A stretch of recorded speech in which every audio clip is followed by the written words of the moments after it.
Let's go to Atlanta, Georgia, and speak to Christopher Bruce, a political strategist, also a civil rights advocate. Christopher, thank you so much for your time. I don't want to kind of turn it into a comedy, but if you can see me, I'm not white. If I'm in an American city walking along with another non-white person, y estoy hablando un poco de español, no hablo muy bien, am I more likely to be arrested than the white guy on the other side of the street? In the Trump administration, you are. As you can see, I'm not white either. And while this is always being cast as something that's happening to people of Hispanic descent, they are terrorizing everyone who is not white. And I cannot be clearer than this. The American people did not vote for this. They did not vote for people in masked agents going across cities, specifically Democratic cities, and arresting people at will.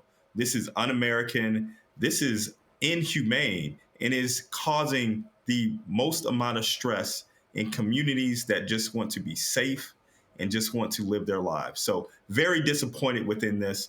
Yes, in America, if you do have a skin tone at this time, you are in danger.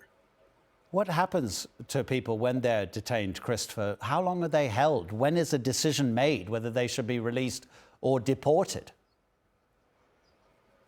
That is a great question. And while I'm an attorney, I can tell you that this is one of the most muffled and muddled processes that you can see.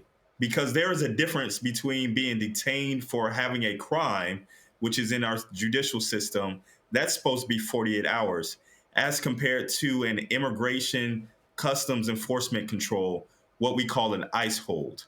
Within the ICE hold, that's when things get murky of how long you can be held until an ICE agent can actually get you picked up. Here's the other problem within that. A lot of times they will send you to a detention center that is nowhere near where you are domiciled. So let's say that you are in Charlotte. There are places in Georgia that they may send you to where your family members have not been contacted, where you cannot contact your family members, and no one knows where you are. It is literally the government kidnapping individuals. This is almost too easy for you, Christopher. As a news presenter, I should be challenging you on what you're saying to make it more of a debate and to get that kind of analysis from you. But this is too good. And I'm going to go back to the South African ambassador who was thrown out of the country by the Trump administration.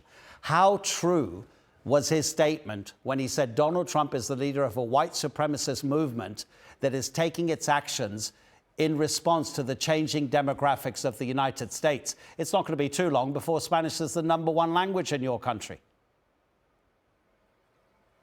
It very well may be. Here's the real thing. So there are people who came to this country voluntarily, and there are people who came to this country involuntarily who look like me. And now there are people who are coming to this country who still do not look like the white Anglo-Saxon Protestant males that have founded this country.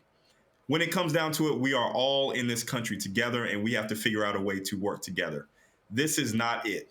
But when it comes to the Trump administration, I will go back to one of the most historic hate groups that their executive director said when Donald Trump first ran for office, that finally the KKK said they finally have a candidate to vote for.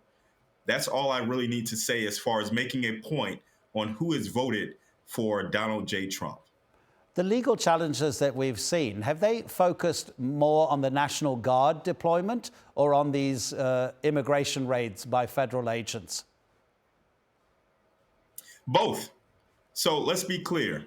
The Trump administration tries to throw everything at the wall to see what can stick. They know they are executing these executive orders unconstitutionally. They know that they have to go through Congress over a lot of things. And unfortunately, they're not. So when there is a challenge that comes up, there are amazing organizations like the ACLU that challenge him every step of the way. They've been filing lawsuits continuously anytime that he does something outside the bounds of the Constitution. And we should. And the reason why is because otherwise, this democracy turns into a dictatorship. Christopher Bruce, thank you for your time, sir. Thank you. Have a good one.